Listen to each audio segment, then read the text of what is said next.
presentación en la nube. Voy a darle anfitrión. Voy a darle la bienvenida. Muy buenas tardes y buenas noches, estimados participantes. Bienvenidos a la tercera sesión del tercer módulo del Diplomado de Biotecnología Reproductiva Animal. Biotecnologías in vitro en la reproducción de equinos. Sin más que agregar, vamos a darle la bienvenida a nuestro profesor Mariano Acosta. Ok, bueno profesor, bienvenido. Vamos a comenzar. Ya podemos ver sus diapositivas. Adelante. Bueno, buenas noches, jóvenes. Disculpen ahí, habíamos quedado de empezar a las 6:10, 6:15. Tuve un inconveniente aquí con la parte de la internet, pero ya, bueno, por fin pude abrir la presentación. Bueno, jóvenes, hoy ya nosotros nos hemos dado un paso, digámoslo así, por la parte de biotecnologías que estaban asociadas con la parte del espermatozoide, es decir, con lo del macho. Básicamente, bueno, lo que nosotros hacíamos con las biotecnologías masculinas es que nosotros podemos colectar semen, nosotros podemos, un segundito, Brenda, por favor me cierras la ventana. Nosotros podemos colectar semen, nosotros podemos criopreservar o enfriar, recuerden, el semen para luego hacer procesos de inseminación artificial. Otra cosa que se puede hacer, digamos, con el semen es, ya con los espermatozoides, es sexarlos. No se les olvide, sexar los espermatozoides es separar espermatozoides que tengan X de aquellos que tengan Y para yo poder hacer inseminación artificial y obtener ya sea machos o hembras de acuerdo a mi interés, ¿cierto? Y también otra cosa que nosotros podríamos hacer, bueno, criopreservar, sexar y hacer procesos de inseminación artificial. También, y algo que va a estar muy relacionado, es tener procesos in vitro. Esos procesos in vitro, hoy voy a dar alguna clave de lo que ocurre con los equinos, porque resulta que nosotros usualmente podemos hacer fertilización in vitro, que yo les mencionaba a ustedes, o sea, poner en gotas de cultivo espermatozoides con ovocitos para obtener embriones ahí, que es producir embriones in vitro. Pero en el equino va a haber una serie de inconvenientes.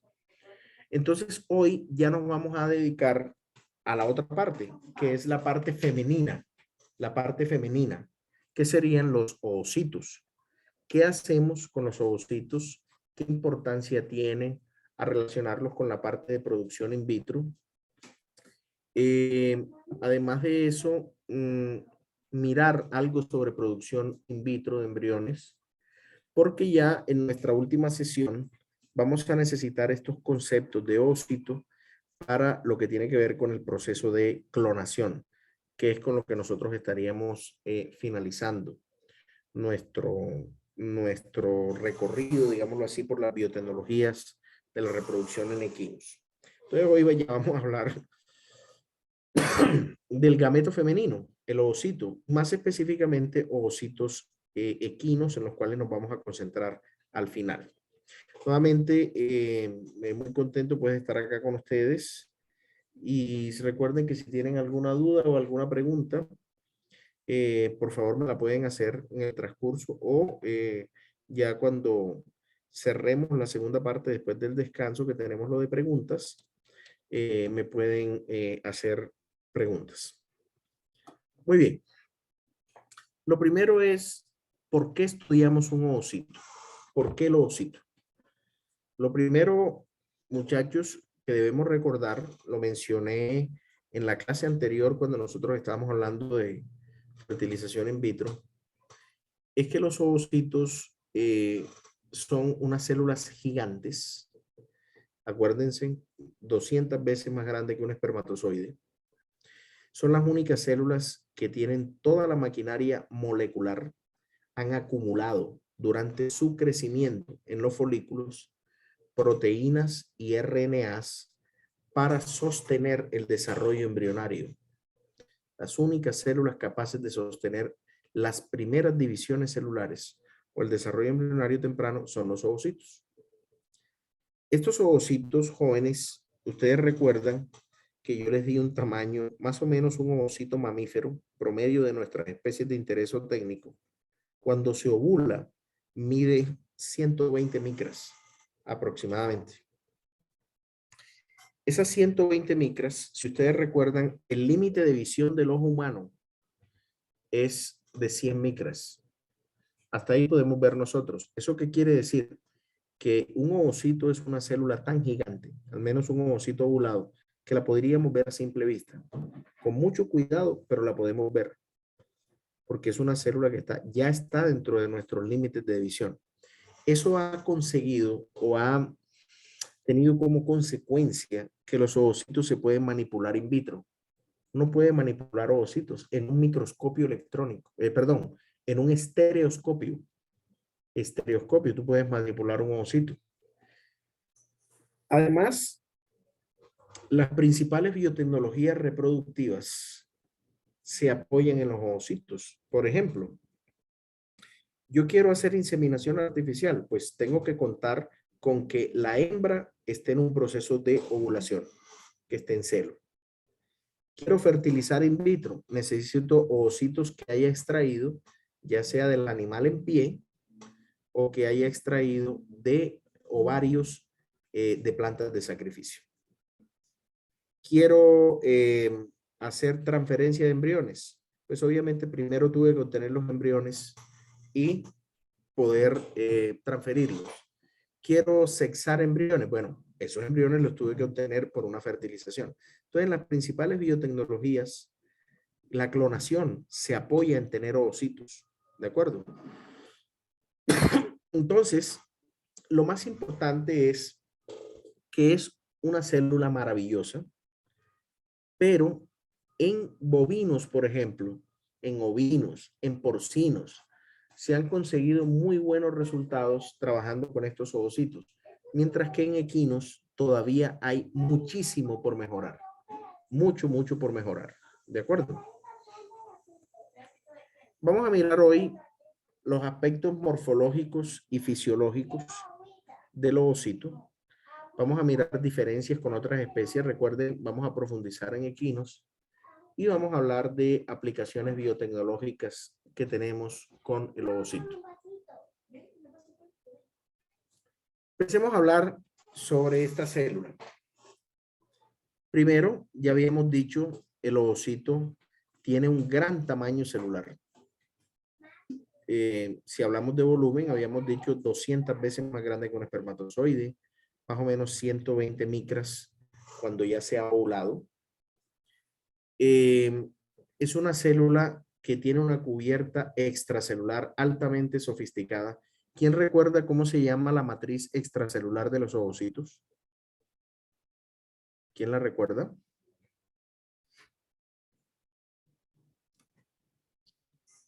¿Cómo se llama la matriz extracelular de los ovocitos?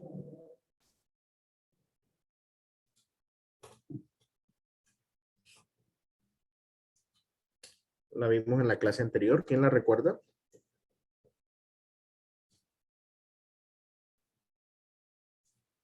¿Sí se está escuchando bien? Sí. Creo que era zona pelúcida, Doc. Es correcto, la zona pelúcida. Muchas veces abreviada como ZP. ¿Recuerdan ustedes que la zona pelúcida era necesaria para el reconocimiento con el espermatozoide y que además en algunas especies la reacción acrosómica dependía del contacto con la zona pelúcida? Acuérdense lo que acabamos de decir, el ovocito tiene un contenido celular especializado, la única célula que ha almacenado, ¿cierto? Ha almacenado una gran cantidad de material, lo podemos decir así, molecular, proteínas, RNA, para poder sostener las primeras divisiones embrionarias. Además, es una célula que es el producto de una meiosis diferencial. Quiero que recuerden, jovencitos, que en las hembras de mamífero, de nuestro interés técnico, en las hembras de mamífero, cuando la hembra llega o cuando la hembra nace, para que lo tengamos más claro, acuérdense de eso, cuando una hembra de mamífero nace, y estoy incluyendo a las mujeres ahí, que también son hembras de mamífero, en sus ovarios ya no hay células que estén produciendo nuevos ovocitos, sino que están todos los ovocitos contados que esa hembra va a ovular durante su desarrollo sexual, digámoslo así, durante todos sus procesos de estros, si hablamos de animales, o durante sus ciclos menstruales, si hablamos de mujeres. Esos ovocitos ya están detenidos ahí, esperando poder rescatar algunos en los procesos ovulatorios cuando ya las hormonas cerebrales, gonadotropinas, estén en un nivel óptimo para poder rescatarlos de los ovarios.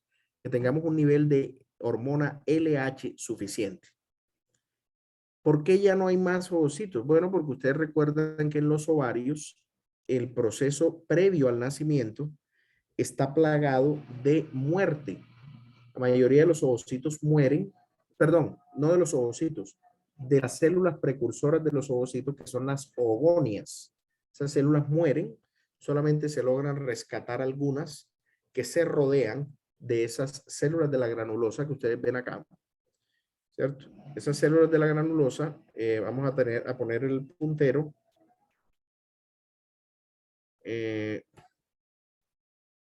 Segundito. Bueno, no, aquí. Un segundito, opciones del puntero. Entonces tengo aquí, observen las células de la granulosa. Tengo estas células de la granulosa aquí. Cuando estas células rodean las primeras ogonias, se empiezan a producir lo que llamamos los primeros folículos. ¿De acuerdo? Salvan a esas células de la muerte, que generalmente son muertes producidas por apoptosis. Ahí tendríamos nosotros que cuando una hembra nace, momento del nacimiento, tenemos esos ovocitos listos que más adelante en su pubertad se van a rescatar, van a ser los que se van a ovular. ¿De acuerdo? Por esos jovencitos, recuerden ustedes que una hembra de mamífero, ¿cierto? Si de pronto ustedes tienen más claro, por ejemplo, si tomamos una mujer como ejemplo, lo podemos extrapolar a las otras hembras de mamífero, pero los nombres cambiarían. Acuérdense, por ejemplo, que una mujer empieza, digamos, su vida reproductiva, empieza a ovular, ovular, ovular, ovular, ovular, pero llega un momento en que todos esos ovocitos que tenía ahí en el ovario se acaban, ¿cierto? Porque teníamos unos, ya se utilizaron, ya se ovularon, y ya llega un momento en que se acaban. Cuando eso ocurre, llega un proceso que se llama ¿cómo? ¿Quién recuerda? Cuando ya las mujeres dejan de ovular. ¿Cómo se llama ese inicio de esa etapa?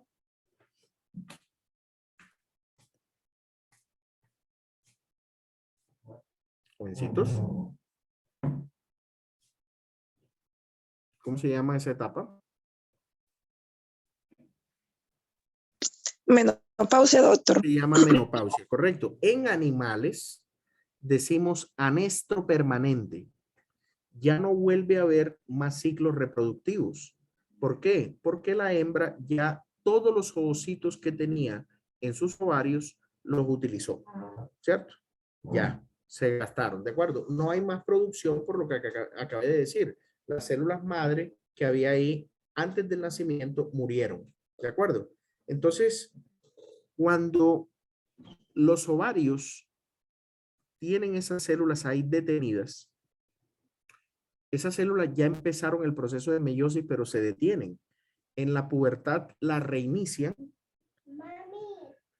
Y luego, ustedes recuerdan que les expliqué en la clase anterior que para poder terminar la meiosis debe haber fertilización. Eso quiere decir, y por eso tengo eso como cuarto punto, que la meiosis femenina es una meiosis diferencial, ¿cierto? Es una meiosis diferencial. Es decir, es muy diferente a la meiosis masculina, que nosotros la veíamos que era un proceso continuo, sin detenciones. Cuando nosotros hacemos meiosis para producir espermatozoides, ustedes recuerdan que teníamos espermatocitos 1 que me daban espermatocitos 2, los espermatocitos 2 me daban espermátidas, y luego ocurría el proceso de espermiogénesis y listo, teníamos espermatozoides. Acá no. Miren que las hembras tenemos ovocitos 1 detenidos, esperan años para llegar a la pubertad, un tiempo largo, meses en el caso de animales. Reinicia la meiosis, se ovula, pero ustedes recuerdan que esas células están esperando, detenidas en una fase que se llama metafase 2, esperando a que entre el espermatozoide para poder culminar y que ya tengamos un cigoto. Entonces es una meiosis totalmente diferente a la que ocurre en el macho. Recordemos estructura del ovocito. Recordemos estructura del ovocito. Miren que decíamos nosotros, el ovocito tiene las células de la granulosa que lo están rodeando, células del cúmulo. Recuerden, estamos de afuera hacia adentro. Está la matriz extracelular de ellos que se llama zona pelúcida, llena de una gran cantidad de glicoproteínas que se necesitan para el reconocimiento, con el espermatozoide y la posterior reacción acrosómica. Luego viene ese espacio que se llama espacio perivitelino. Es el espacio que está entre la zona pelúcida y la membrana. Recuerden que luego viene la membrana de los ovocitos que se llama olema. Se llama olema. Se le puede decir olema. Y ahí sí entramos al ovocito con un citoplasma inmensamente grande. Acuérdense, una célula gigante. Y que ese citoplasma recibe el nombre de ooplasma. Ooplasma. Y recuerden que adentro tendríamos nuestro núcleo. Si miramos un ovocito cuando está en el ovario de un animal, de una hembra recién nacida, ese núcleo estaría detenido en una fase de la meiosis que se llama profase 1. Profase 1, ahí está detenido. También le podemos decir que está en un estado que se llama vesícula germinal. Si cogemos un ovocito ovulado, recuerden que ya va a haber continuado esa meiosis y va a estar detenido en una fase que se llama metafase 2 y ya va a haber expulsado el primer cuerpo polar. ¿Esperando a quién? Al espermatozoide que entre, como lo vimos en la clase anterior, tenga su núcleo ahí, el núcleo haploide, y ahí el ovocito con esas señales de calcio, todo eso que hablamos, termina la meiosis, expulsa el otro cuerpo polar y ya tendríamos el cigoto. Entonces miren que es un proceso bien bonito, con unas características bien interesantes de esa célula. Otra cosa, jóvenes, que ustedes deben recordar es que el ovocito, yo siempre le digo a mis estudiantes, es una célula consentida. Es una célula que a pesar de tener tantas cosas, las utiliza es para almacenar, no para usarlas. ¿Por qué? Porque al ovocito, las células del cúmulo, las que lo rodean, le pasan una cantidad de cosas. Tienen una comunicación bidireccional. Las células de la granulosa le pasan cosas al ovocito y el ovocito le pasa cositas a las células de la granulosa. Se comunican, ¿sí? Se pasan sustancias a través de esas uniones que se llaman uniones gap, unos puentes citoplasmáticos, como ustedes pueden ver ahí, entre las células de la granulosa y el ovocito. Factores de crecimiento, moléculas de señalización como AMP cíclico, etc. Cuando el ovocito se ovula, se desprende todas esas células, cesan esas comunicaciones con el ovocito. Por lo tanto, cuando el ovocito se desprende de esas células, continúa la meiosis y ya está listo para fertilizar, formar un cigoto y que a partir de ahí se generen embriones. Mientras tanto, él está detenido ahí en esa meiosis 1, esperando señales de ovulación para poder continuar. Fíjense que un ovocito ovulado tiene más o menos 100.000 mitocondrias. más o menos 100.000 mitocondrias. Y con todo y eso, ustedes recuerdan que esas mitocondrias están casi sin hacer nada, porque el ovocito recibe casi todo el ATP que necesita de las células del cúmulo. Él recibe de ahí, entonces dice, bueno, ¿yo para qué voy a trabajar si toda esa energía me la están pasando de las células de la granulosa? De las células de la granulosa me están pasando lo que yo necesito. ¿Para qué es eso? Para que ustedes recuerden que él prácticamente va a iniciar de cero, incluso el gasto de sus mitocondrias. Ustedes recuerdan que cuando el espermatozoide entraba, esas mitocondrias se destruían, porque el ovocito las veía como unas mitocondrias dañadas, ¿de acuerdo? Unas mitocondrias dañadas comparadas con las que él tenía. Entonces, miren, por ejemplo, factores de crecimiento. Ahí ven ustedes que factores de crecimiento de fibroblastos, factores de desarrollo y crecimiento, esta proteína que se llama proteína morfogenética de hueso 15, aminoácidos, AMP cíclico, etcétera, etcétera. Muchas cosas se están intercambiando entre el ovocito y las células que lo rodean, las células del cúmulo. Aquí ven ustedes, jovencito, vale la pena mirar esta diapositiva muy bonita sobre lo que ocurre en el ovario, para que ustedes recuerden eso. En el ovario existe lo que se llama el desarrollo folicular. Desarrollo folicular. Miren, jóvenes, que si nosotros cogemos una hembra recién nacida, ella va a tener estos folículos que están aquí, que se llaman folículos primordiales. Aquellas células, recuerdan ustedes, células madre que eran ogonias, que se salvaron del exterminio por apoptosis porque se rodearon de estas células de la granulosa y quedaron detenidas ahí. Ahí empieza un crecimiento que es independiente de las hormonas del cerebro. Los ovocitos pueden pasar de folículos primordiales a folículos primarios, etcétera. Y luego viene un crecimiento que se llama dependiente de gonadotropinas. Entonces, una cosa importante, el cerebro de una hembra prepúber, como si le estuviera diciendo que es una niña, recuerden que produce gonadotropinas, pero en una concentración baja. Entonces estos ovocitos crecen estos folículos, empiezan a desarrollar esas otras capas de la granulosa, aumentan de tamaño, pero no tienen la hormona suficiente que venga del cerebro para poder llegar a este proceso que se llama ovulación. ¿Qué pasa con esos ovocitos? Les voy a mostrar una diapositiva bien interesante ahora, donde nosotros vamos a tener más muerte todavía, más muerte.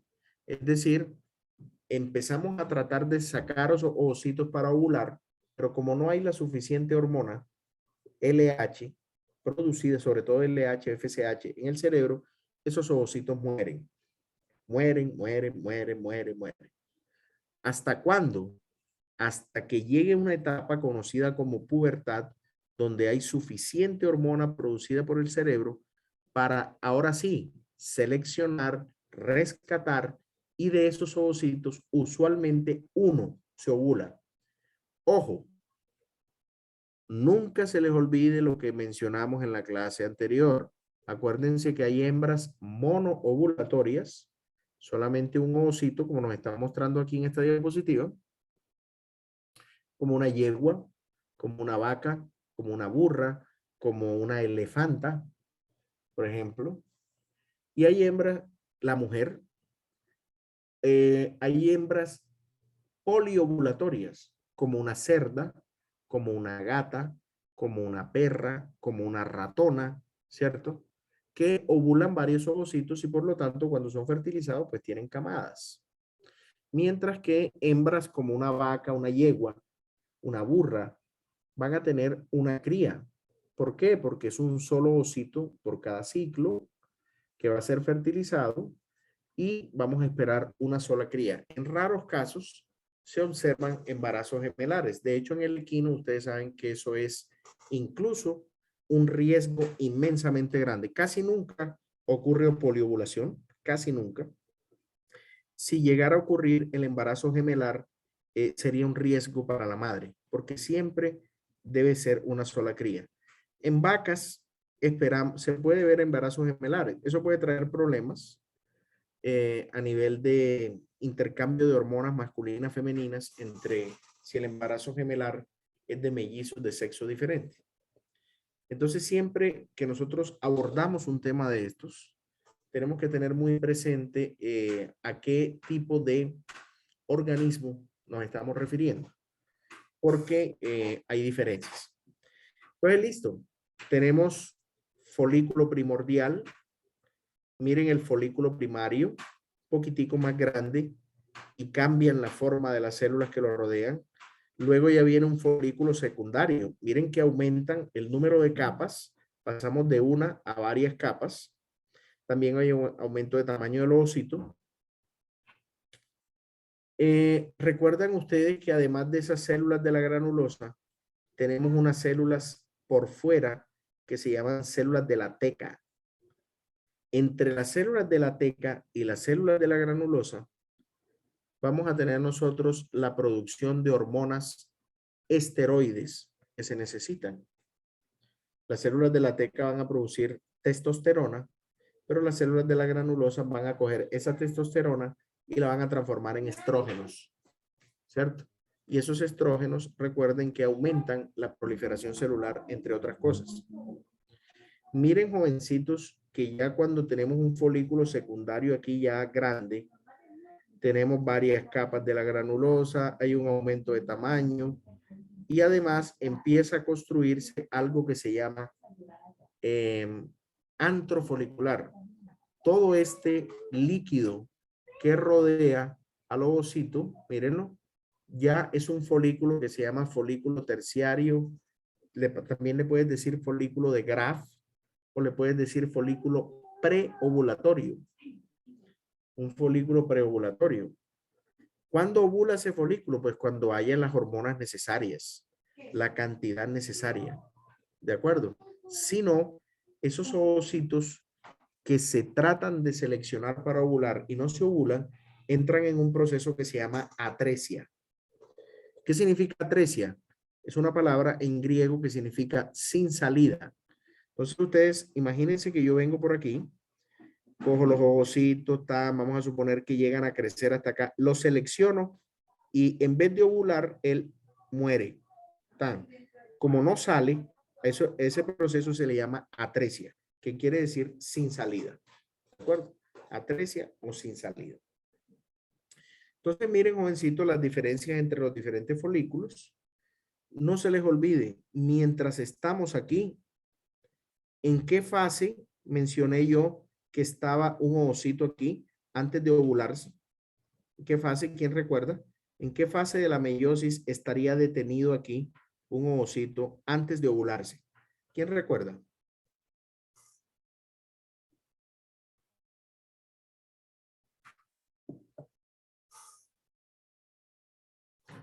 ¿Alguien recuerda la fase de la meiosis en la que está detenido antes de ser ovulado? Que puede demorar años ahí, detenido.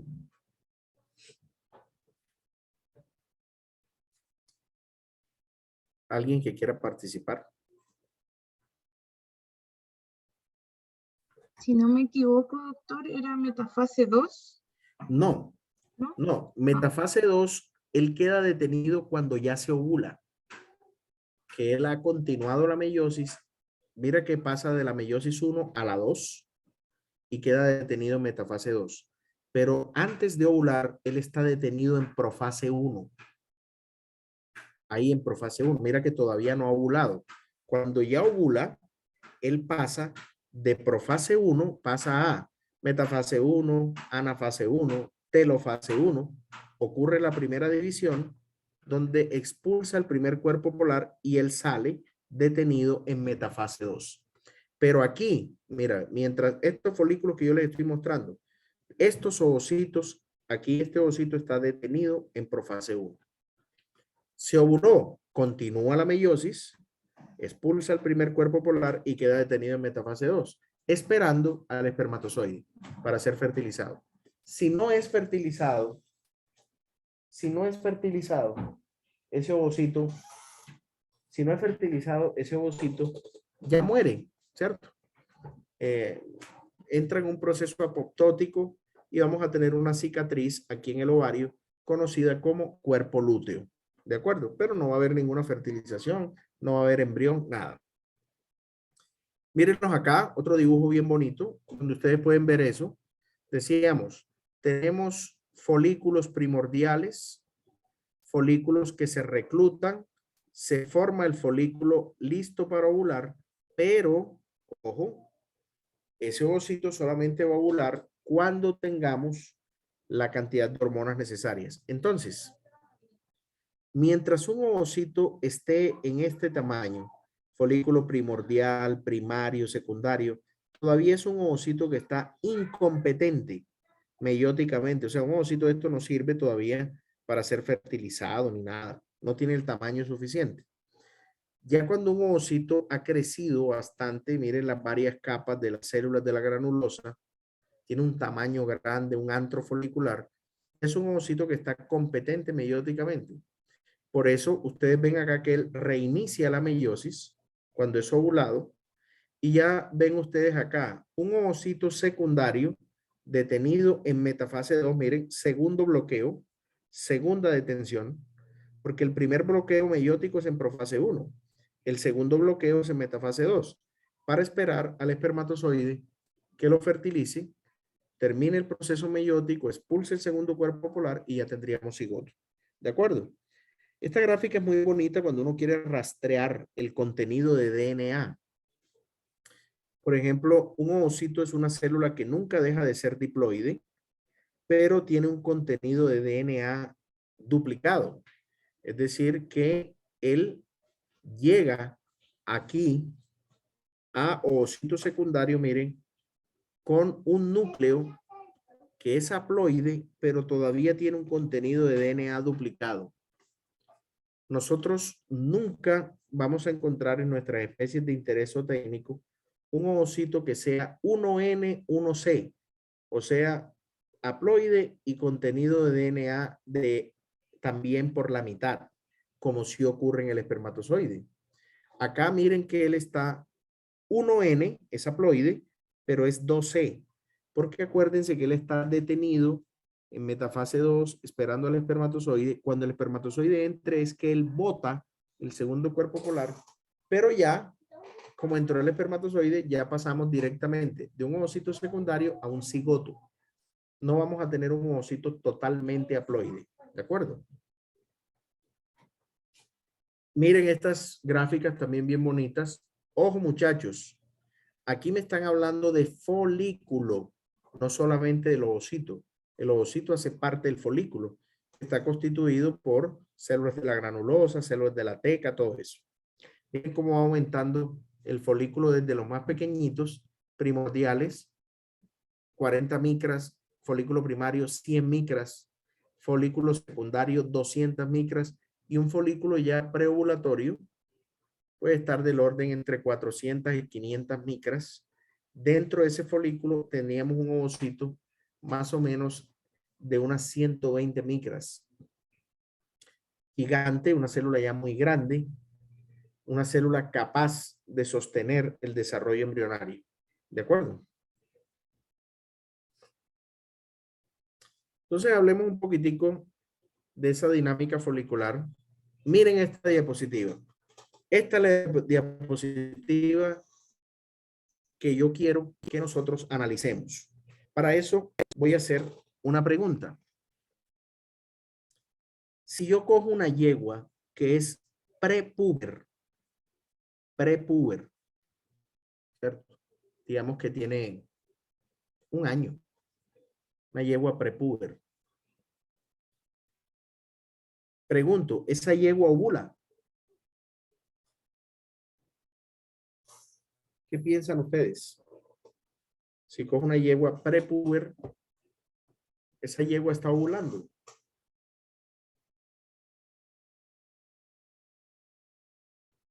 ¿Qué estaría pasando en sus ovarios?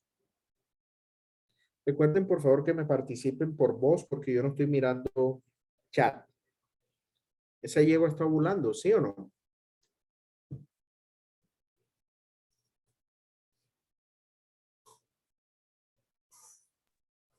Si es prepúber, no debería estar ovulando. No, no está ovulando, ¿cierto?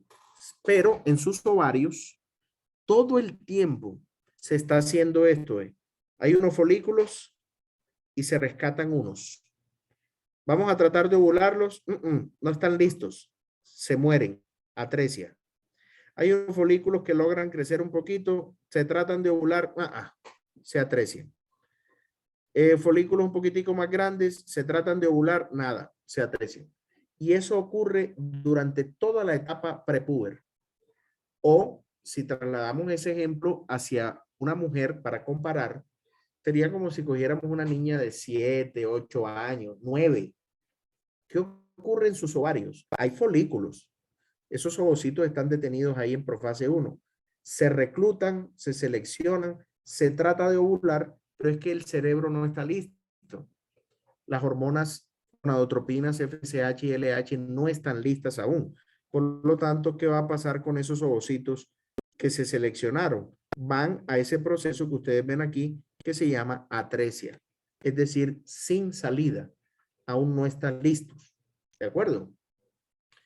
Solamente cuando tengamos la parte hormonal lista, va a haber un proceso de selección, de reclutamiento, y de los folículos grandes va a haber alguno preparado con sus receptores para recibir las hormonas y poder ovular. Tendríamos lo que se llama un folículo dominante, listo, preparado para salir, en el caso de una hembra monoovulatoria, como habíamos explicado antes. Entonces, jovencitos, siempre hay reclutamiento, siempre hay selección. Por eso la muerte continúa. Hay mucha muerte, mucha muerte.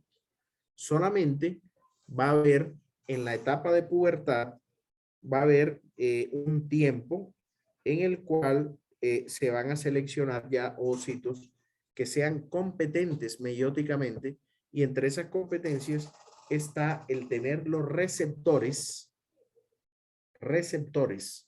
para las hormonas que ya van a estar en suficiente cantidad, concentración, para poder hacer que esos ovocitos ovulen, continúen la meiosis y queden listos en metafase 2 para recibir al espermatozoide, ser fertilizados y originar embriones.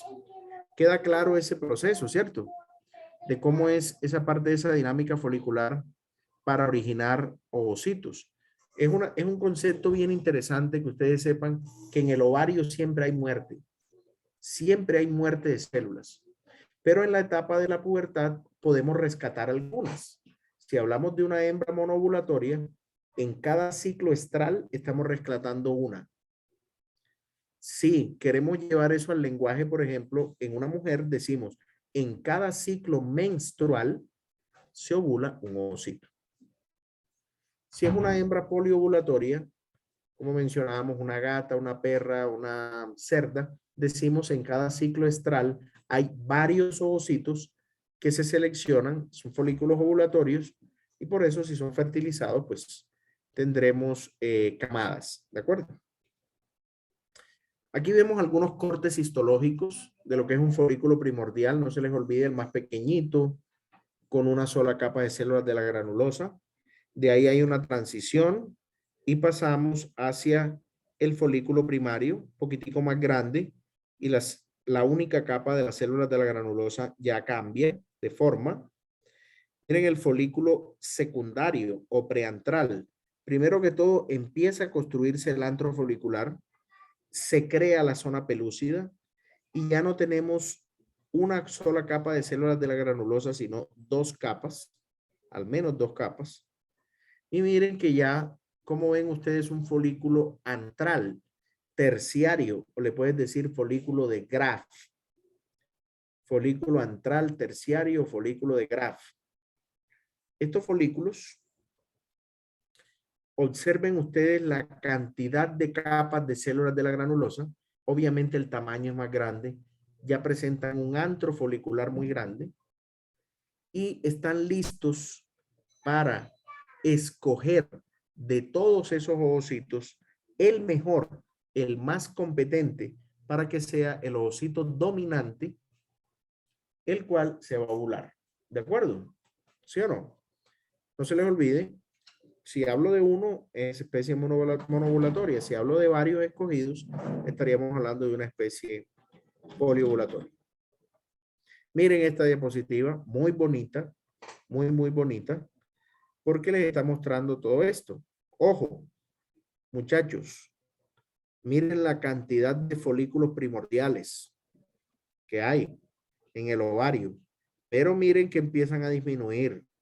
¿Por qué empiezan a disminuir? Porque es que todo el tiempo estamos haciendo selección y reclutamiento. Y ustedes recuerdan que cuando las hormonas no están listas, hacíamos esto, reclutábamos, seleccionábamos, ¡pran! Atresia. Aún no estamos listos. Otra vez, vamos a reclutar, a seleccionar. No, todavía no, estamos listos. Atresia. Hasta que la parte hormonal seleccione uno o varios, no se le olvide, dependiendo de la especie, y podamos ovular. Pero durante todo ese tránsito entre vida no reproductiva y reproductiva, los folículos van a tener una depresión, un decrecimiento en el número. Cuando ya no haya más, ya estos folículos se acaben, entonces empieza una etapa donde en las hembras, a eso se le llama menopausia, en mujeres, y en las otras hembras animales se le llama anestro permanente. Anestro permanente. ¿De acuerdo? Ya no va a haber más ovulación.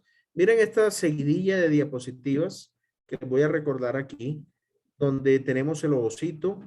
Miren que tenemos las células de la teca, abreviadas ahí como CT, y tenemos células de la granulosa, abreviadas ahí como CG. Decíamos nosotros que las células de la teca son las que tienen los receptores principales para la LH. ¿Para producir qué? Testosterona, o sea, andrógenos. Esos andrógenos van a pasar a las células de la granulosa. Y ahí, a través de la FSH, se va a estimular que esos andrógenos se transformen en estrógenos. Esos estrógenos, entre otras cosas, sirven para que se aumente la proliferación de las células de la granulosa. ¿De acuerdo? Lo que hace que el ovocito crezca, el folículo crezca. ¿De acuerdo?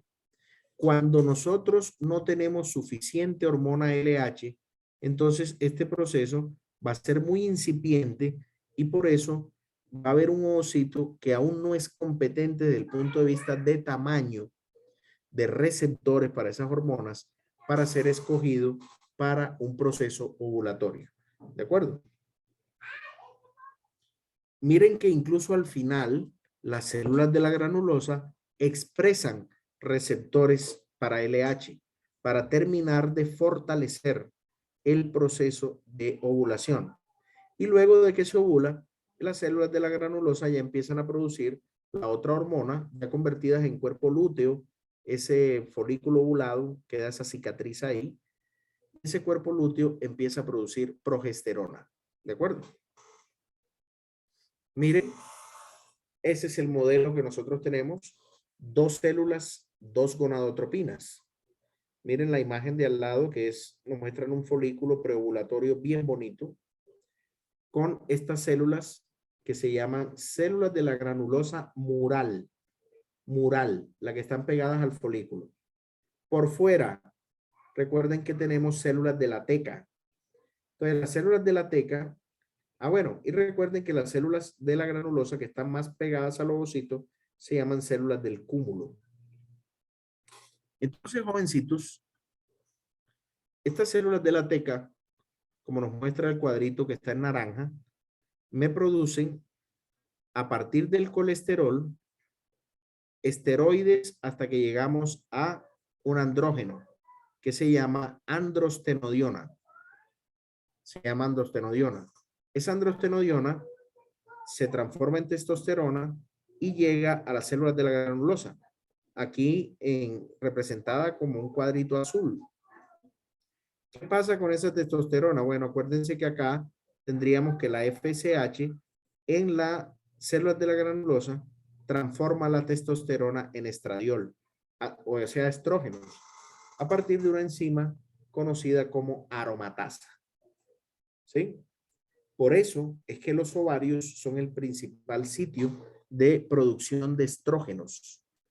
Cuando ya los ovocitos dejan de existir, ya no hay más ovocitos en el ovario, cesa esa producción de estrógenos. Cesa esa producción de estrógenos. Porque ya no hay las células de la granulosa en esos folículos para que se sigan produciendo esa cantidad de estradiol.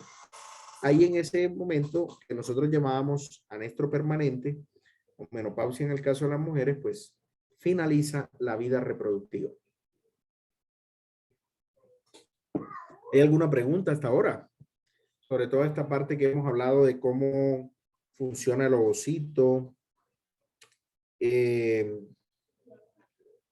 este trabajo simultáneo que hacen las dos gonadotropinas, la diferencia entre los folículos.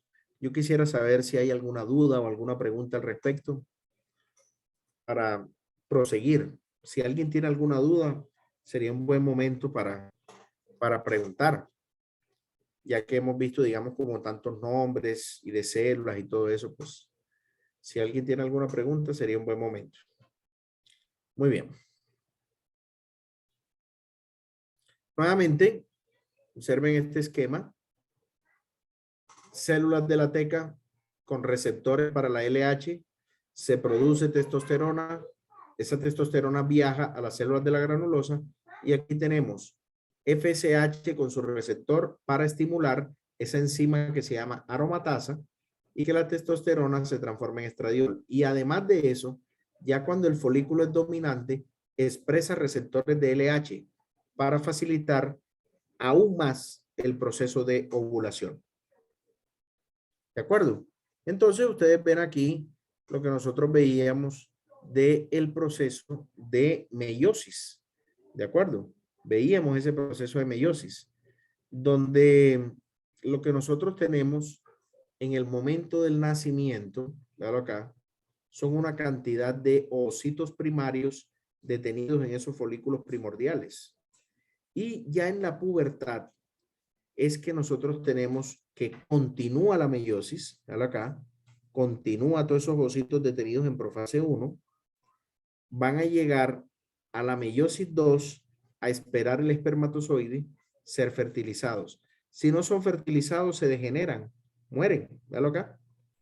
¿Sí, no? El ovocito tiene un tiempo muy corto de vida. Hablábamos nosotros que eran más o menos 24 horas. Tiempo corto. Contando la vida del espermatozoide, que tiene más días, entonces nosotros podríamos calcular un periodo fértil. Cuando las hormonas están listas, acuérdense que yo puedo tener ovocitos en metafase 2 ovulados, competentes, meióticamente, con todos los receptores, todo listo para poder ya ser ovulados y recibir al espermatozoide y dar origen a un nuevo embrión. Acá en la gráfica izquierda ven ustedes un ovocito primario que continuó la meiosis. Bota el primer cuerpo polar y luego cuando el espermatozoide entre, bota el segundo, ¿cierto? Y ahí ya hablaríamos de lo que es un cigoto. Entonces, jovencitos, hay un término muy importante para nosotros, sobre todo porque está muy relacionado con lo que es la producción in vitro. Resulta que ustedes les pueden hablar, decir, hombre, lo que pasa es que nosotros necesitamos ovocitos maduros. Ovocitos maduros. ¿Qué es un ovocito maduro?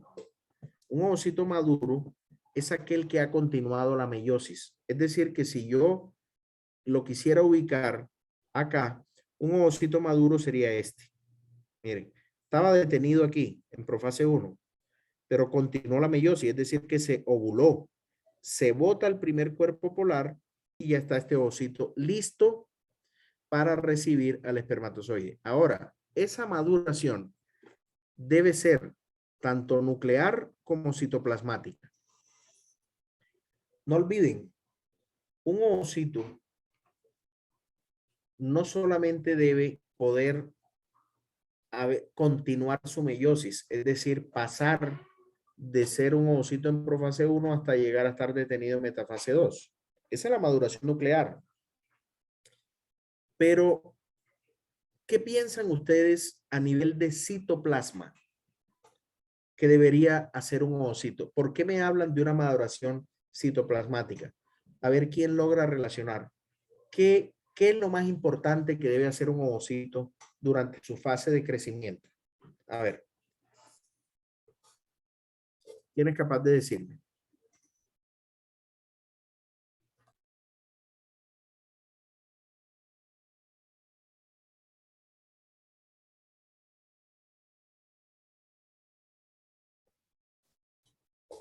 ¿Qué sería lo más importante que debe hacer un ovocito a nivel de citoplasma durante su fase de crecimiento? Porque acuérdense que aumenta mucho de tamaño. ¿Por qué aumenta tanto de tamaño? ¿Quién sabe? ¿Quién se anima a participar? Por los estrógenos. Bueno, sí, acuérdate que los estrógenos hacen que aumente de tamaño y que las células de la granulosa proliferen. Pero ese aumento de tamaño es ¿por qué? ¿Por qué se necesita que aumente tanto de tamaño? Vamos a ver quién recuerda, que ya hemos mencionado varias veces. Recuerden cuál es la función de un ovocito. ¿Por qué necesita él ser tan grande?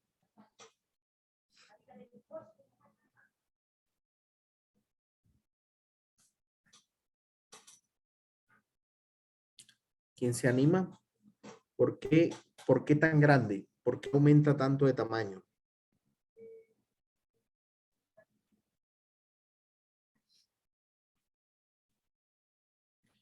Recuerden, no solamente es continuar la meiosis, sino que necesitamos que un ovocito sea un almacenador de moléculas.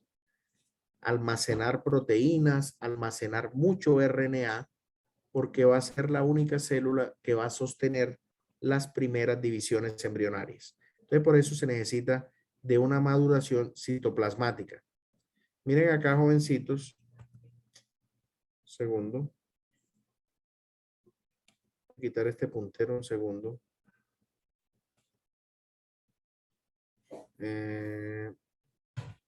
Segundito.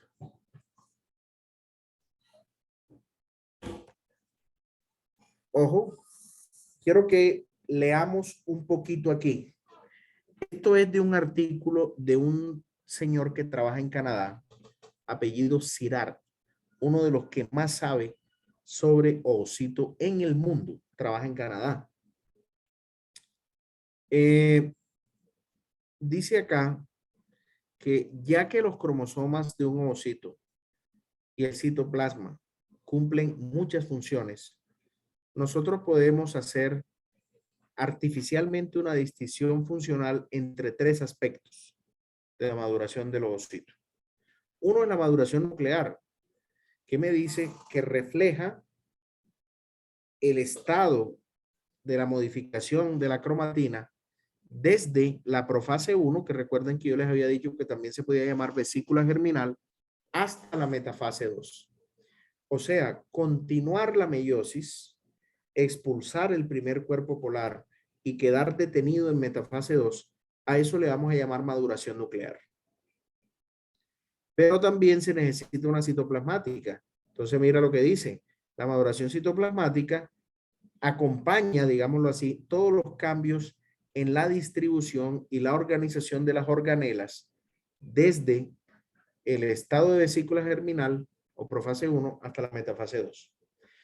Y también una maduración molecular, que es el legado de instrucciones que se acumulan desde la profase 1 y que controlan todo el progreso de la maduración nuclear y citoplasmática.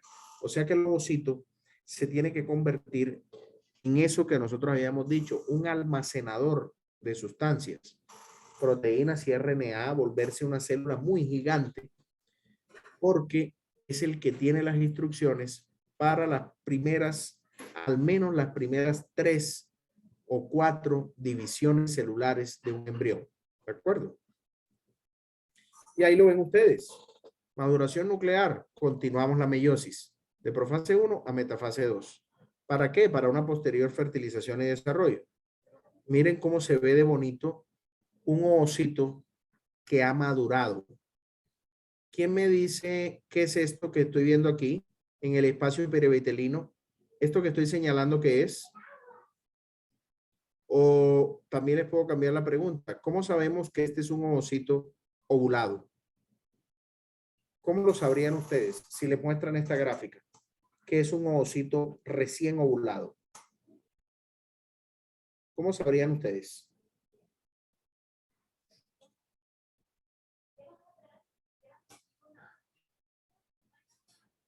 Me interesa que participen para ver si me han entendido. ¿Cómo sabrían ustedes que eso es un ovocito recién ovulado? ¿Qué es esto que estoy señalando aquí en el espacio perivitelino? Esto o esto. ¿Alguien sabe? ¿Alguien quiere participar?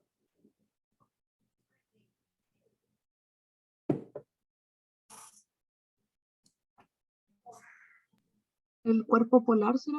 El primer cuerpo polar, es correcto. Y cuando se ha expulsado el primer cuerpo polar, fue porque terminamos la primera meiosis. O sea que ese ovocito continuó su meiosis. Pasó de profase 1, donde estaba detenido, a metafase 1, anafase 1, telofase 1, prum, y se dividió, ¿sí o no? Botó el primer cuerpo polar y quiere decir que ese ovocito que estamos viendo ahí ya está detenido en metafase 2.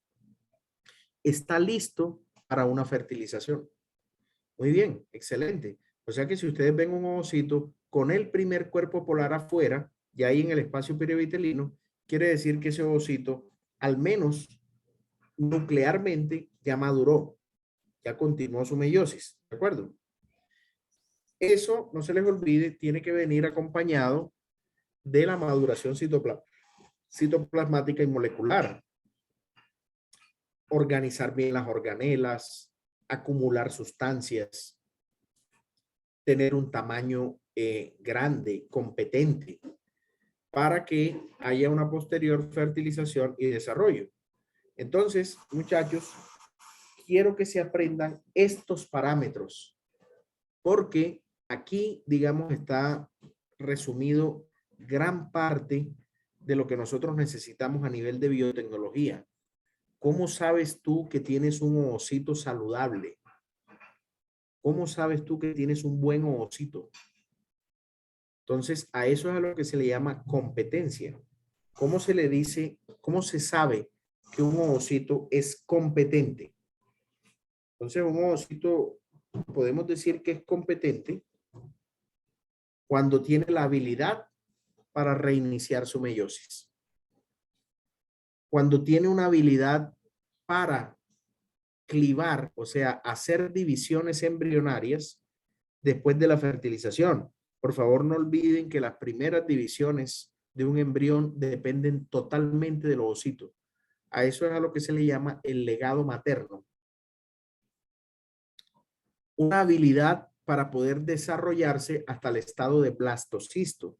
No se les olvide el blastocisto, que es ya el embrión cuando está en el útero listo para implantarse.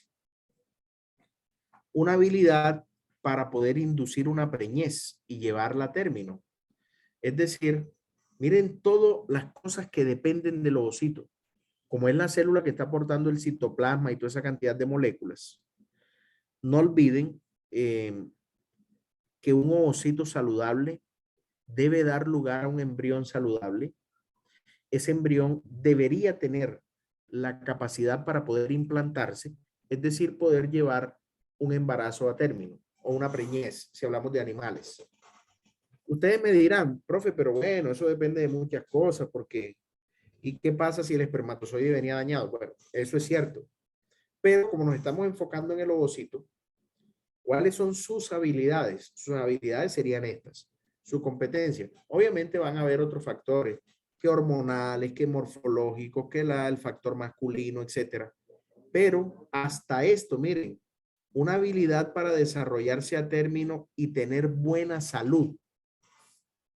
Resulta que a veces hay embriones que tienen, no son saludables, no se implantan, se mueren en el oviducto o pasan al útero, pero no se logran implantar y son desechados. O sea, hay un aborto a veces imperceptible. ¿Por qué? Porque son ovocitos malos, ovocitos que no lograron estas competencias que yo les estoy mencionando aquí. Si no hay una competencia, entonces probablemente no va a haber una habilidad para reiniciar la meiosis, o si ese ovocito se fertiliza, es un ovocito que no va a continuar un proceso de división embrionaria. Probablemente empiece la división embrionaria y no llegue a blastocisto, que es donde se debe implantar.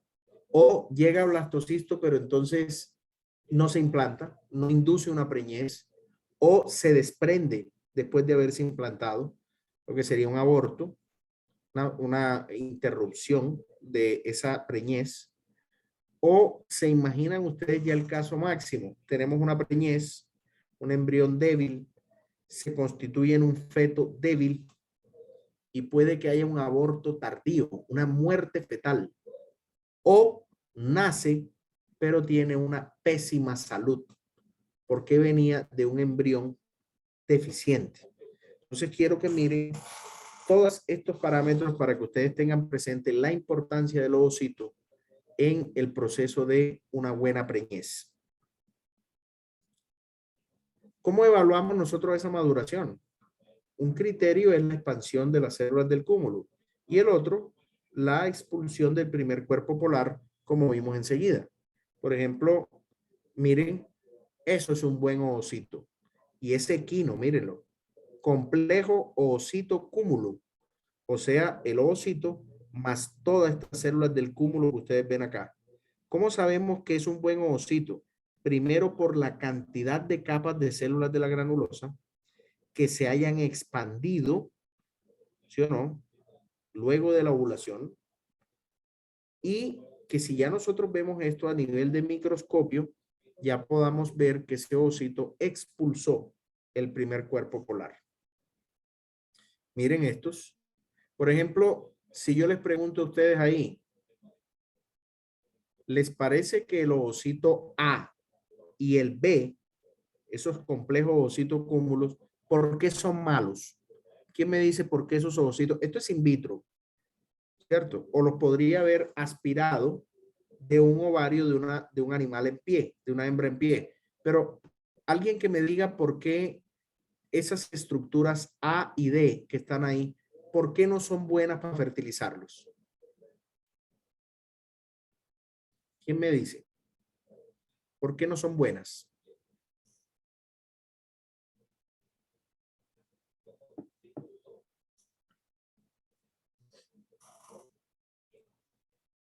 ¿Quién se anima a participar?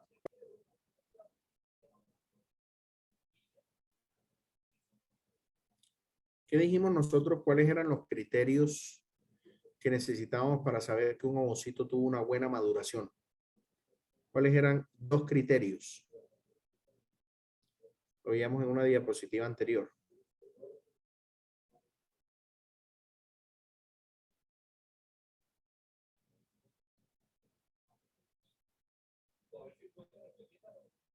Bueno, acuérdense que una era tener muchas capas de células de la granulosa en las estructuras A y D. Nosotros nos ven, prácticamente tienen una depresión de esas capas. Eso es un ovocito que va a estar muy malo, con una acumulación de material muy mala, pésima, ¿cierto? Porque aquí no podemos ver que se haya expulsado el primer cuerpo polar. Eso tiene que ser con microscopio, mientras que aquí estamos viendo en un estéreo. Y observen ustedes, en cambio, que las estructuras B y C están mejor. Tú puedes incluso analizar el citoplasma, si lo ves fragmentado, si lo ves homogéneo, para saber, porque esto que yo les estoy mostrando aquí es para coger estos ovocitos y hacer un proceso de fertilización in vitro, como se puede hacer, por ejemplo, en bovinos o porcinos, o hacer algo que se llama ICSI en ovocitos extraídos de yeguas, porque en equinos la fertilización in vitro no es exitosa. ¿De acuerdo? Miren cómo se expande el cúmulo de un complejo ovocito cúmulo expandido. Miren esas células, parece un sol. Miren cómo se expandieron todas esas células, lo cual quiere decir que además de que eran muchas capas, este ovocito está listo ya, ya debió expulsar su primer cuerpo polar, ya debe estar listo para ser fertilizado. ¿De acuerdo? Esos son criterios muy importantes para nosotros poder hacer ese proceso de fertilización. Aquí lo ven también más de cerca. Miren las células de la granulosa. Miren esa expansión, ¿sí? De todas esas células del cúmulo. Aquí ya tenemos este ovocito totalmente preparado para ser fertilizado. Más cerquita, miren un ovocito equino. Miren que ya expulsó el primer cuerpo polar, lo cual quiere decir que continuó su meiosis, tiene una maduración nuclear. Miren cómo se ve ese citoplasma homogéneo, se ve una célula grande, se ve su zona pelúcida bien definida y la expansión de las células del cúmulo. Un ovocito listo para poder ser sometido a procesos biotecnológicos de generación de embriones. En el caso de los equinos, ya yo les he dicho que se utiliza algo que se llama ICSI. ICSI, microinyección intracitoplasmática de espermatozoides. Porque, repito, el proceso de fertilización in vitro no es exitoso a nivel de equinos. Miren cómo podemos evaluar esto también. Por ejemplo, tú puedes evaluar la expansión de células del cúmulo, la puedes evaluar en un estereoscopio. Este es un ovocito inmaduro. ¿Cómo lo sé? Porque hay muchas capas de células de la granulosa, pero todavía no se han expandido. Miren, después de someterlo en el laboratorio a 24 horas en gotas con gonadotropinas y estradiol, miren cómo madura y cómo expande esas células del cúmulo. ¿Qué está pasando dentro de él? Que lo podemos ver con microscopio o lo podemos hacer con tinción, con un colorante que sea afín al DNA. Miren dónde está el núcleo cuando es un ovocito que está detenido en profase 1. Y miren luego cómo continúa la meiosis. Y después de más o menos 24 horas, sumen aquí 12 y 12, ya está detenido en el estado de metafase 2 y vemos un núcleo y el primer cuerpo polar. Miren cómo se ven ya las dos señales azules.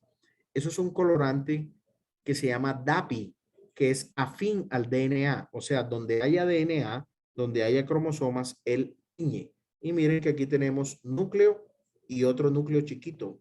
Aquí botó el primer cuerpo polar, lo cual ahí estamos evaluando los dos parámetros de maduración.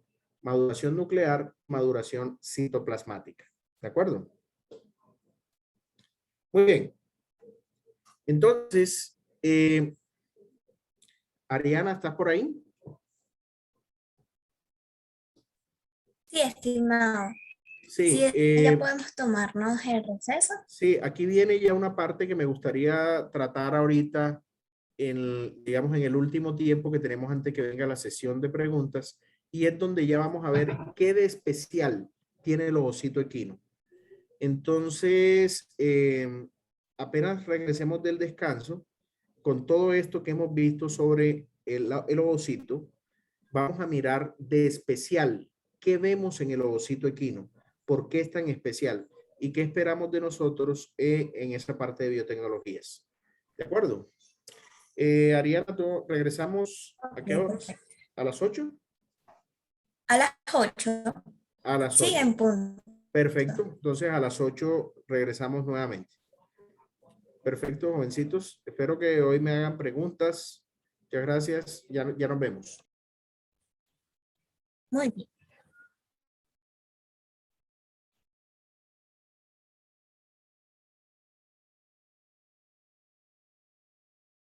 Desarrollo folicular.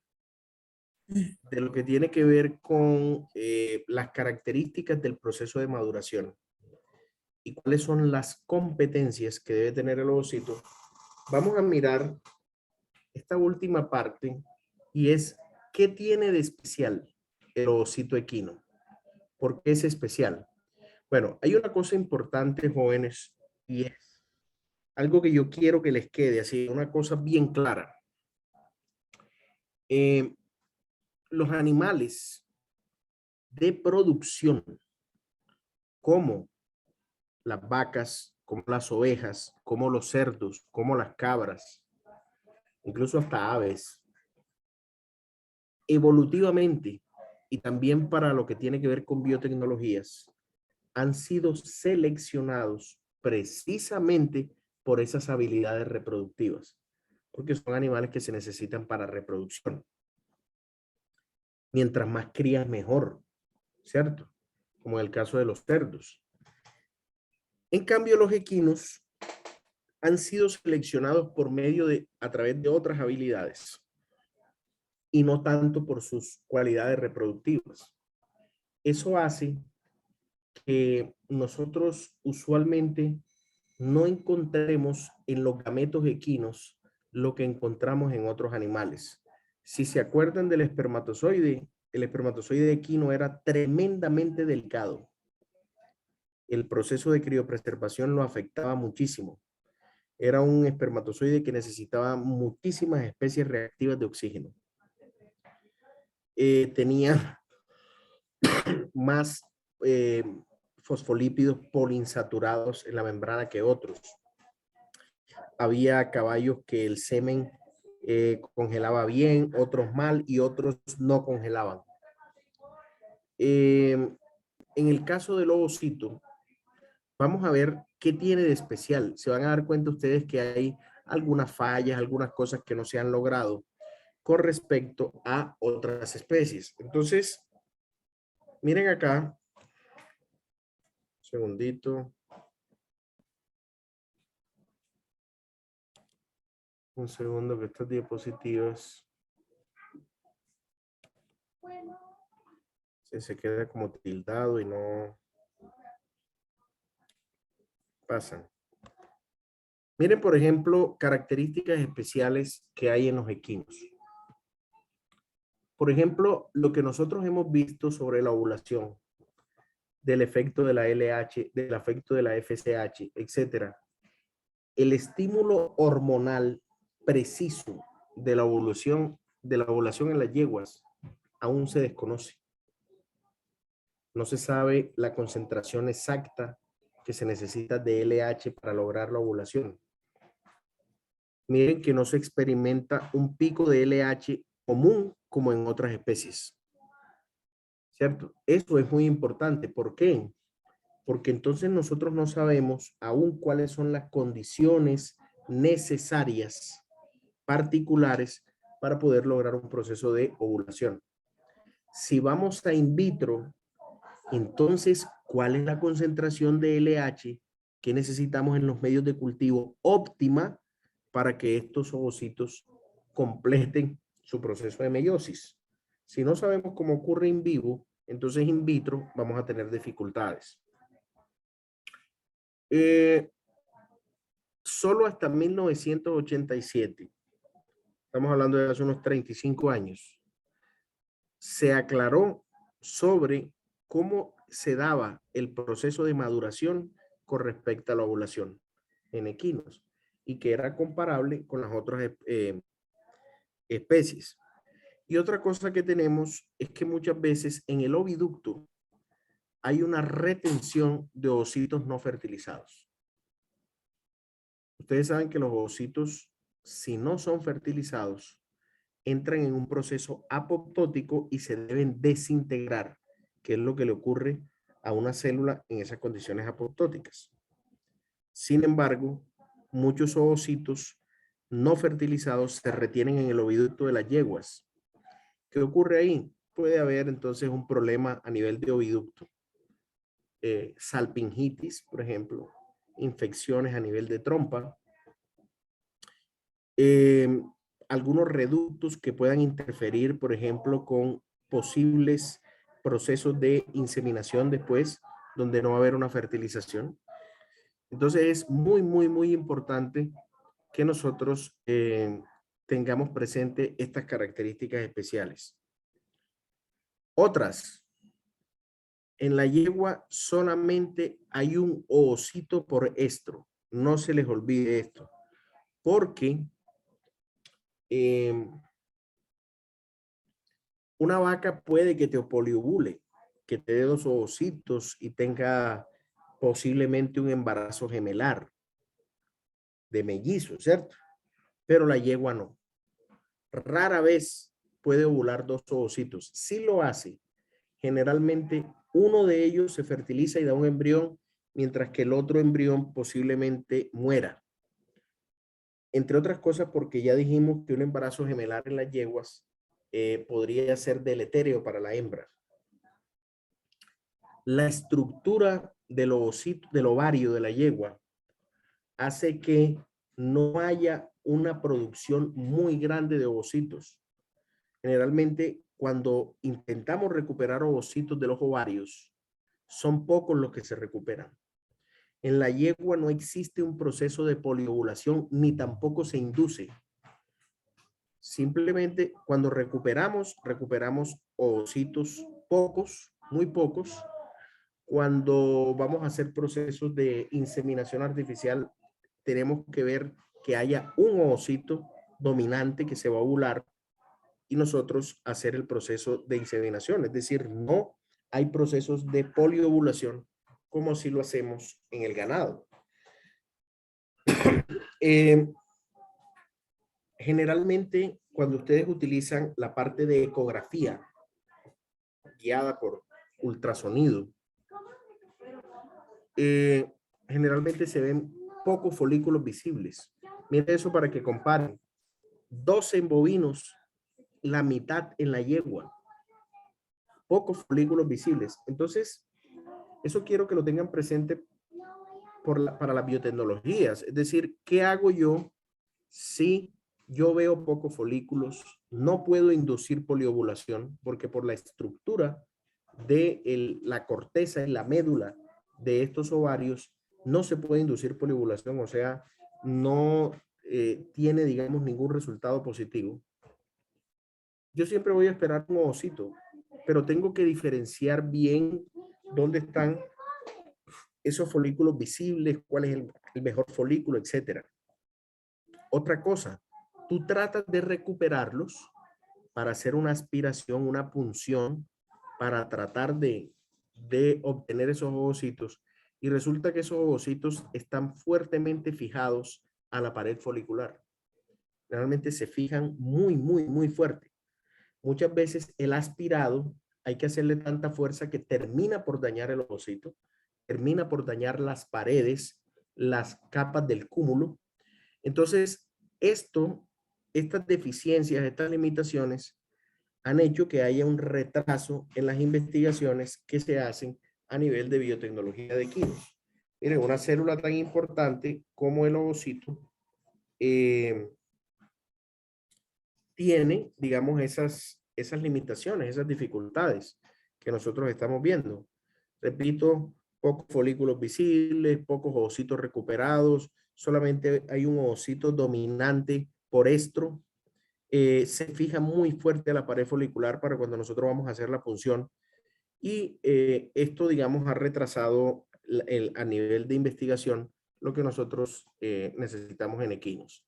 Miren cómo se ve una unidad folicular equina.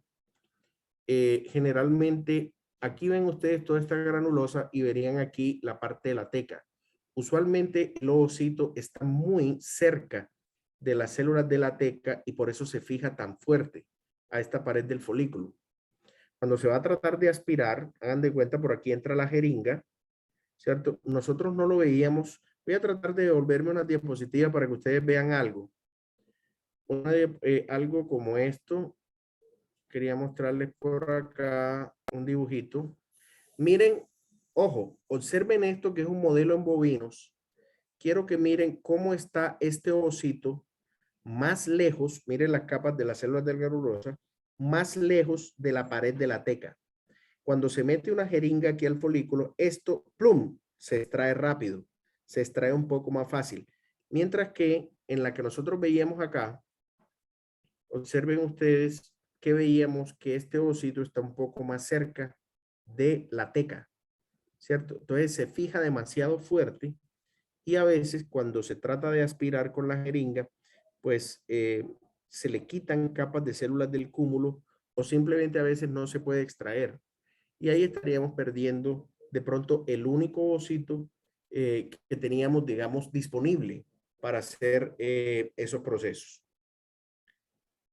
Miren, diferencias. Este es de Catherine Hinrich, una de las que más ha trabajado a nivel de ovocitos. Y ahí ven ustedes, digamos, un artículo, esto es del 2005, en la proporción de ovocitos que ustedes pueden recuperar de ovarios, me dice dentro de 45 minutos después del sacrificio o después de un retraso. ¿Cuántos llegan a metafase 1 y metafase 2 después de la maduración? Por 24, 30 o 36 horas. Entonces, aquí ven ustedes, por ejemplo, que, miren, teníamos 24 horas. Quiero que analicemos este cuadro. 24 horas. Esto es en un tipo de ovocito, ¿sí o no? Expandido y donde todavía no tenemos ese proceso de expansión. Me dice, a los 24 horas tenemos de 100 ovocitos, 37 todavía están en metafase 1. O sea, no continuaron el proceso de meiosis, ¿cierto? 25 en metafase 2 y el 62 entre metafase 1 y 2. O sea que están en anafase, están en telofase, no han terminado la meiosis. ¿Cuáles son los ovocitos entonces firmes para uno poder hacer un proceso de fertilización? Miren, el 25%. 30 horas de cultivo. Persisten aquí 33, el 62%. Miren, de 53 ovocitos, 33 permanecen en fases entre metafase 1 y 2. O sea, no han continuado. Solamente tenemos un 53%. 36 horas de cultivo y todavía hay el 74% de ovocitos entre metafase 1 y 2. Entonces, ahí ven ustedes, jóvenes, que los ovocitos en equinos a nivel de cultivo aún tienen problemas, no es como el ovocito de bovino, que tú lo sometes a 24 horas de maduración y prácticamente el 100% de los ovocitos maduran. Continúan la meiosis, llegan a metafase 2 y quedan listos para someterlos a otro proceso de fertilización. Ahí es muy importante esa parte para que nosotros la tengamos presente. Todos estos parámetros de esta columna, no importa el tratamiento, si ha sido inmediato, 45 minutos después del sacrificio o después de dejarlos un retraso, más tiempo, miren el porcentaje de acá que es el que quiero, me interesa que ustedes lo vean. 62, 74, 30, 20 y pico por ciento, 81, miren estos porcentajes son altísimos. Porcentajes de ovocitos que en el cultivo se han quedado entre la metafase 1 y 2. Metafase 1 y 2. Ahí se han quedado en medio de esas dos fases. No han llegado completos a la metafase 2. Entonces, no estarían, digamos, aptos para procesos de fertilización. Aplicaciones biotecnológicas que nosotros tenemos a nivel de estos ovocitos. Bueno, la parte de recuperación de ovocitos. Recuperación de ovocitos es una muy importante. Por ejemplo, ustedes saben que los ovocitos se pueden congelar, también se pueden criopreservar.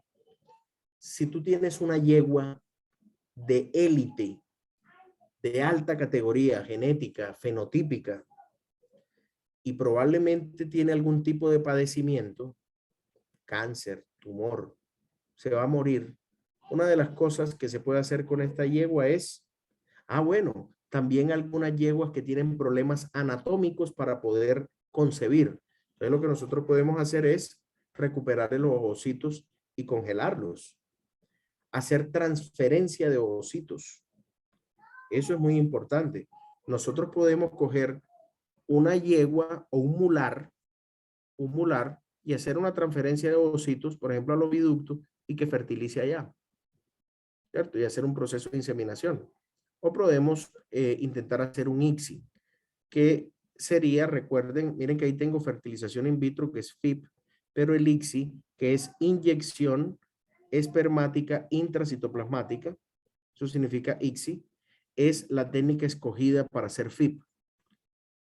Y clonación, que lo tengo en rojo porque sería el tema con el que finalizaríamos el jueves, ¿cierto?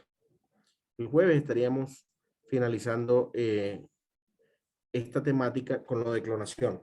Y la clonación depende de los ovocitos. Por ejemplo, en el tema de recuperación de ovocitos, lo podemos hacer una hembra viva. Una hembra viva, miren, desde folículos que sean dominantes, o podemos hacer folículos inmaduros que nosotros querramos madurar por fuera, en medio de cultivo. Ahora, ya sabemos las limitaciones. Se ven pocos folículos, son poquitos ovarios los que se pueden recuperar, es un solo ovocito por estro, bueno. Pero igual, a partir de una yegua en pie, nosotros podemos recuperar folículos dominantes o folículos inmaduros, o sea, aquellos donde aún no ha ejercido su poder las hormonas gonadotrópicas. ¿De acuerdo?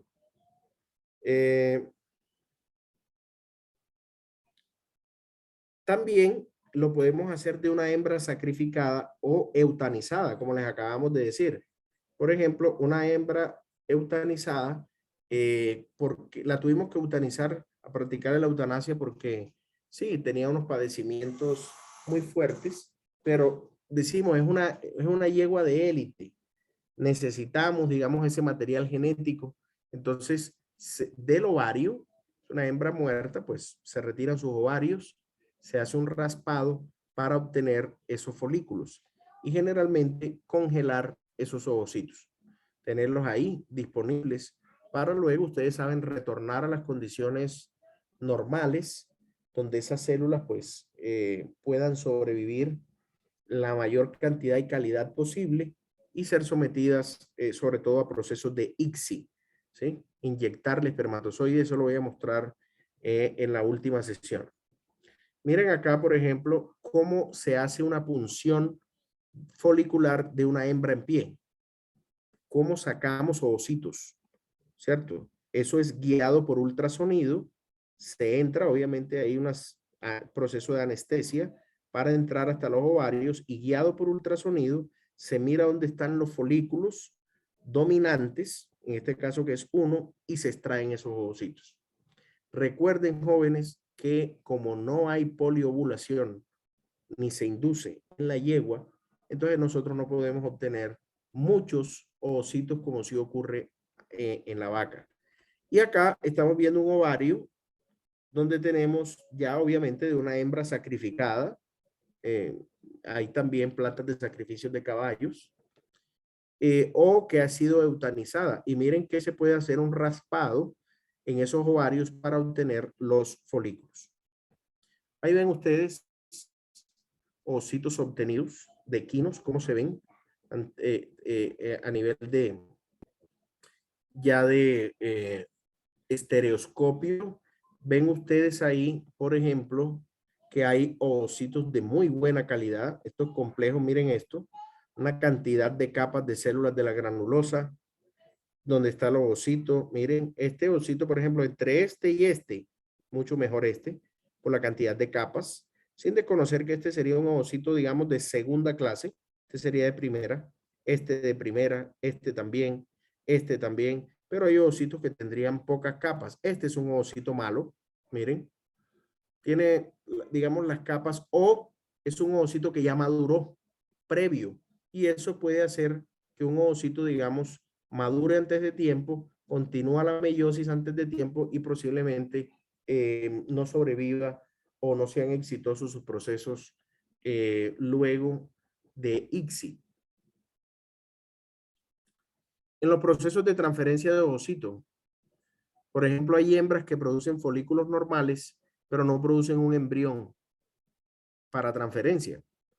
Probablemente tienen problemas a nivel anatómico, donde no se logra un proceso de fertilización. Entonces, ¿por qué si nos interesa el material genético de esa hembra, lo que tenemos que hacer es aspirar esos ovocitos, ¿cierto? Aspirarlos, hembras que se sincronizan hormonalmente, como si fueran a ovular, se recuperan esos ovocitos y se trasplantan por la paroscopia al oviducto de otra yegua o de un mular, de una mula.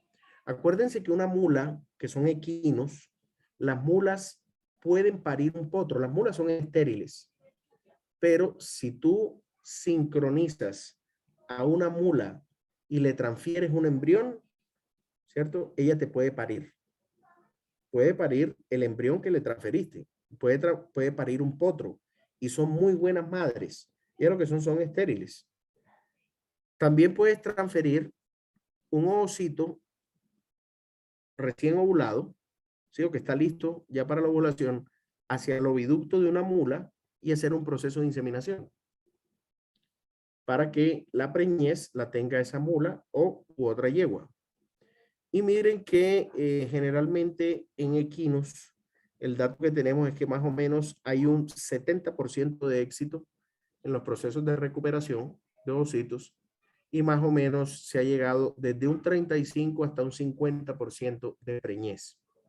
Eso quiere decir que si yo, por ejemplo, recupero de unas yeguas que tengo 10 ovocitos, podría llegar a tener 5 crías, teniendo presente un éxito del 50%. Ahí vemos, miren, por la paroscopía, miren una transferencia de ovocitos. La transferencia de ovocitos se está transfiriendo a otra yegua, ¿cierto? Los ovocitos que recuperamos de otra, ¿de acuerdo? Eso se hace por la paroscopia.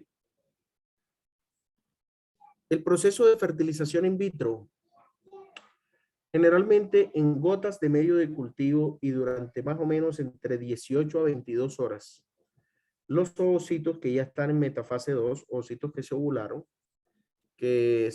puede que se hayan madurado in vitro, puede que se hayan recuperado por aspiración guiada por ultrasonido, se incuban en gotas de medio de cultivo de fertilización con espermatozoides que ya están capacitados.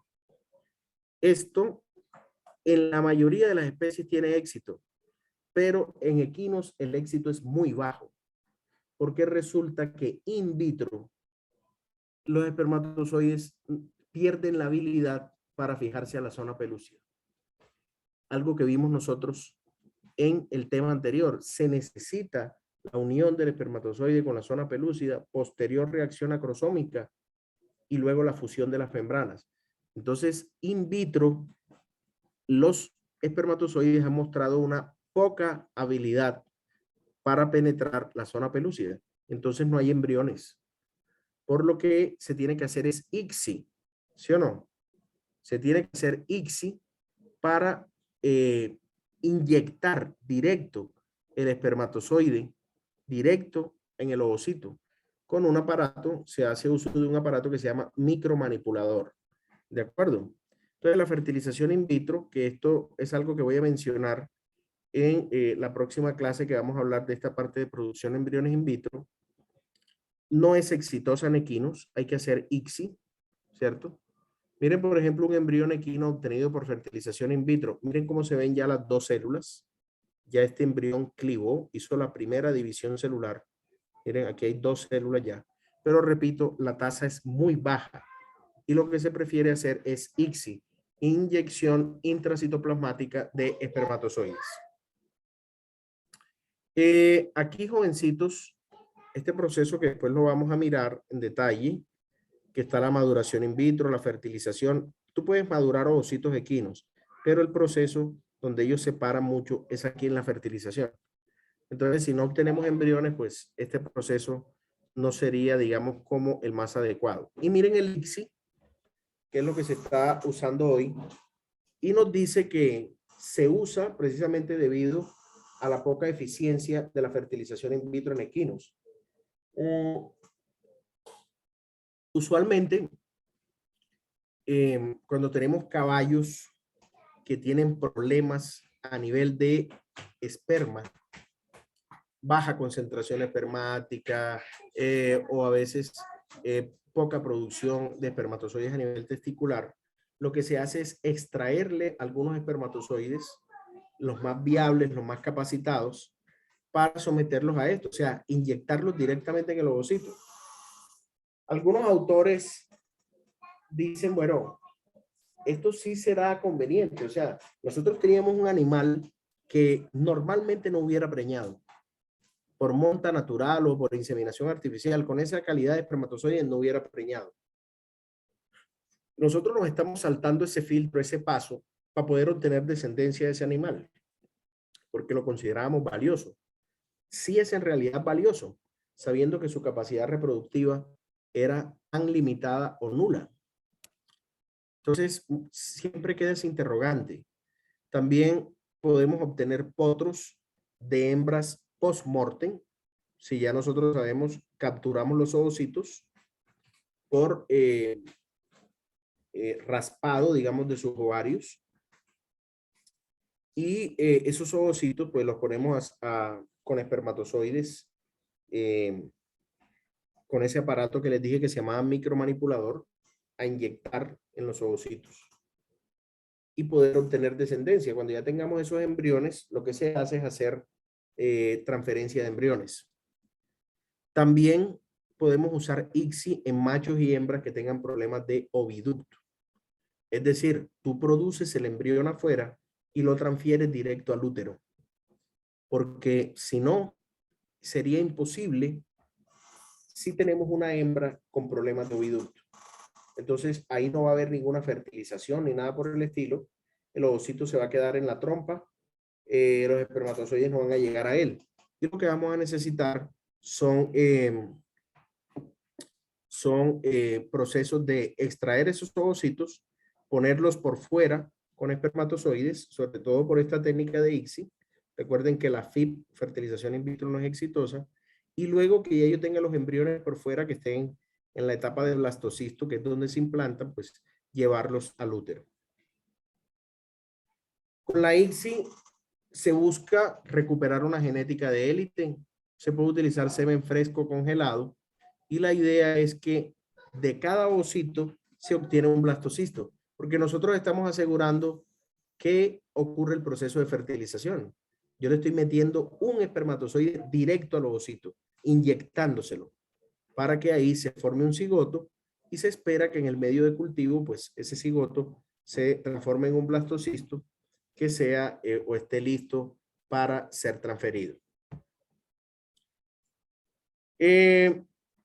Ya dijimos que la ICSI se puede utilizar en machos y hembras con problemas de conductos. Con la ICSI se ahorra el proceso de capacitación espermática. Como tú no vas a incubar ovocitos con espermatozoides en medios de cultivo, lo que vas a hacer es coger un espermatozoide y meterlo directo al ovocito, pues te obvias la capacitación espermática. ¿Será bueno eso? Ahí queda la duda, la interrogante. Puedes utilizar espermatozoides que tengan baja movilidad. Nuevamente, si un espermatozoide no se mueve bien, ese espermatozoide nunca hubiera fertilizado por medios naturales y tú lo estás forzando mediante la técnica de ICSI a meterlo dentro de un ovocito. Vas a obtener una cría de ahí. Esa cría sí será tan buena a nivel de fertilidad, sabiendo que su padre o él provino de un espermatozoide que era poco móvil. Eso también es bueno tenerlo presente. La ICSI requiere micromanipulación, ya dijimos, un aparato micromanipulador. Es caro. En pesos colombianos eso debe estar costando más o menos un aparato de eso entre 250 y 300 millones de pesos. Si lo ponemos en dólares, bueno, el dólar aquí en Colombia está más o menos a 4.000 pesos. Yo lo pondría más o menos, no sé, 75.000 dólares. Estaría costando más o menos un micromanipulador. Y además requiere de una experticia muy grande. Hay que entrenarse en micromanipulación para poder movilizar esto. Miren el ICSI, una pipeta de sostenimiento. Miren un ovocito maduro que ha expulsado su primer cuerpo polar, o sea que ya está listo para fertilizar. Y si ustedes observan, miren la pipeta donde se introduce un espermatozoide acá, se mete esa pipeta, ¡pran!, y se mete el espermatozoide directo en el fondo del citoplasma del ovocito, para que nosotros garanticemos que él continúa la meiosis. Miren el aparato, se llama micromanipulador. Este es uno que tenemos acá en la Universidad Nacional de Colombia, sede Medellín.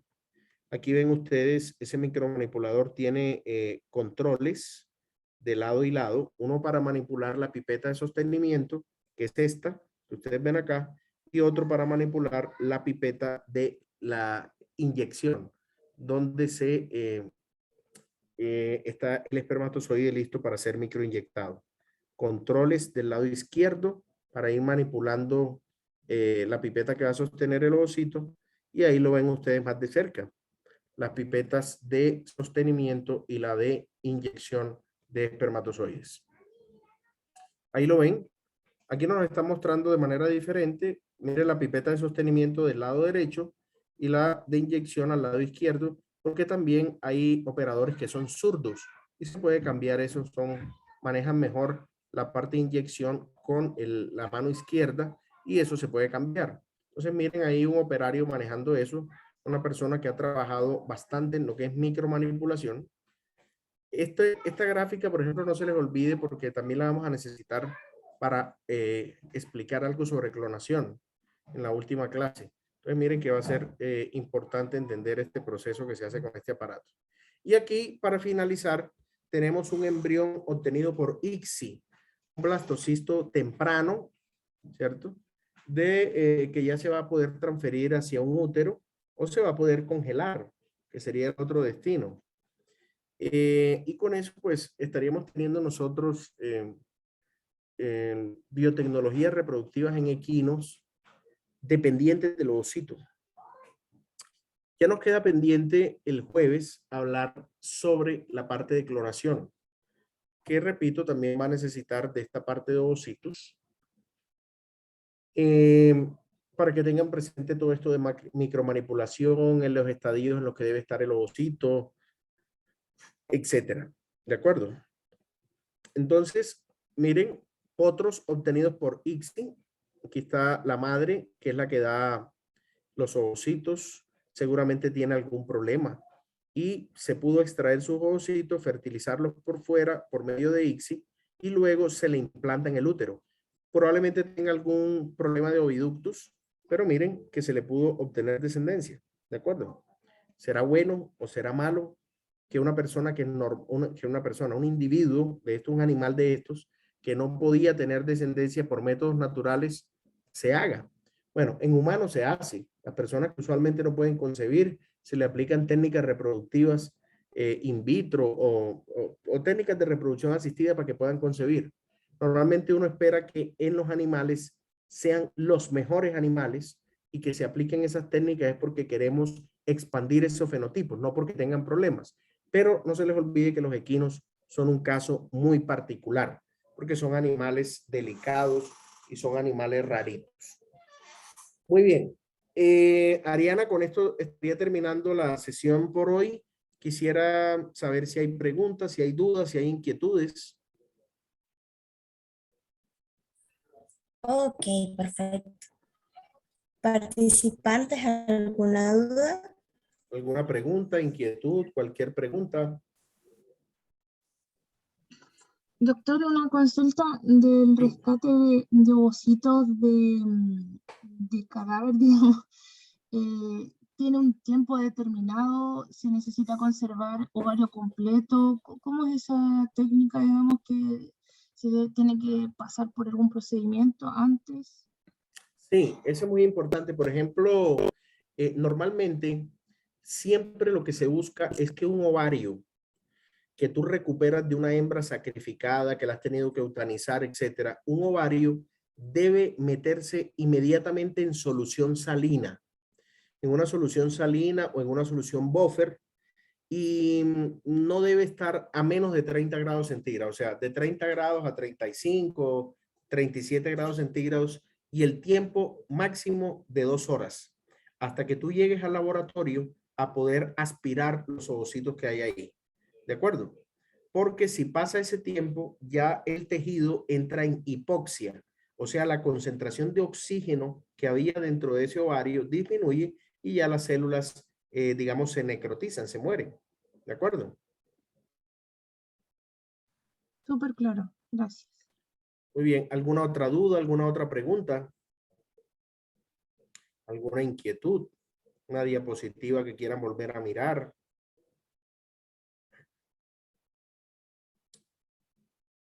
¿Tiene consultas, preguntas? Bueno, no se les olvide que Ariana, el jueves ya está claro que nos vamos a ver el jueves, ¿cierto? Última sesión Correcto, a la misma hora. a las 6 de la tarde. Entonces ya el jueves vamos a hablar sobre el tema final, que es donde vamos a hablar de clonación en equinos, que sería la última de estas biotecnologías que escogí para presentar en este módulo. Y estaríamos finalizando con esa temática. Entonces nuevamente los espero puntuales. El jueves estaríamos empezando más o menos tipos 6 y 10 también. Y listo, jovencitos. Nuevamente un placer y nos estamos hablando el jueves, ¿de acuerdo? Ariana, estoy pendiente de pasarte estas diapositivas. No se me ha olvidado, yo creo que el jueves te paso todo. De una vez las 4 presentaciones para que las tengas.